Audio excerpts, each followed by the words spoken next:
Hey there, I'm going to show you how to create an adjusted grade uh, item or items for your students. So basically what you want to do is you want to go into the enter grades section of your gradebook. And you'll have two columns that are automatically placed in your gradebook for you. One of them is final calculated grade and the other one is final adjusted grade. So here's our final calculated grade.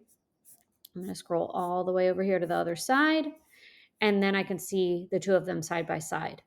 So this one has something in it because I've demoed this before, but generally you would click on this drop down arrow and that would be an empty column there. And I'm going to click on enter grades. And also, generally speaking, this would be empty as with this and this and this. So there would be nothing there. But where this is helpful is it pulls up your final calculated grade off to the left-hand side. That way you can see what grade the student is currently earning in your course. And then you can come over here and you can adjust accordingly.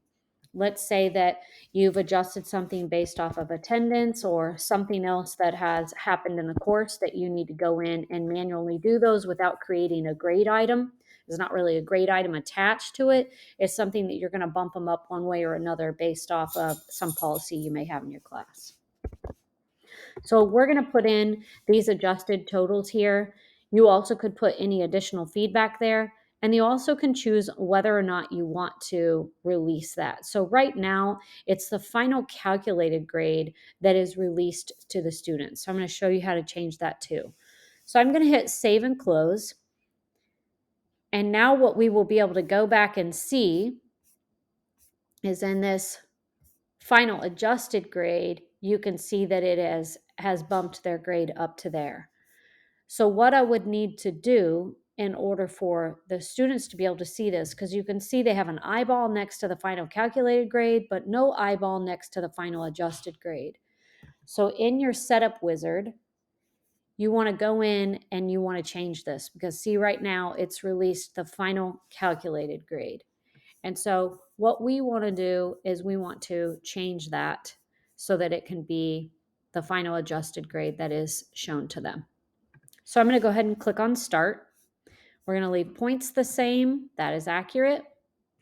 But we're going to come right here and click on final adjusted grade and automatically release this. So it's at the end of the semester. We're ready to do this. We're ready to show them their grades and let them know what it is that they have earned.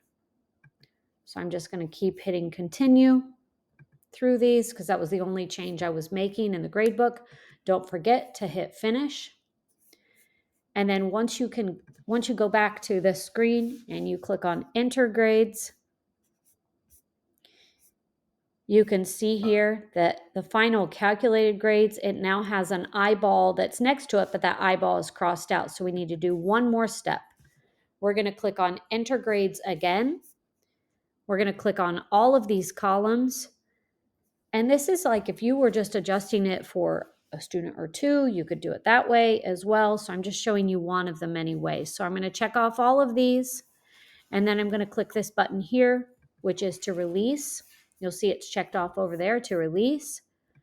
Don't forget that final step of save and close. And now when we go back to the screen and we scroll all the way to the right, you're going to see the eyeball, no slash in it, and that's what the students see. Now, you need to be very careful because if you're using the grade submit tool in Banner, you want to make sure that if these are the grades that you are submitting to Banner, meaning their final grades for the students, don't forget to check that off because the default is going to be final calculated grade. So that applies to a different video, which is submitting grades to Banner using the grade submit tool. I hope this helps.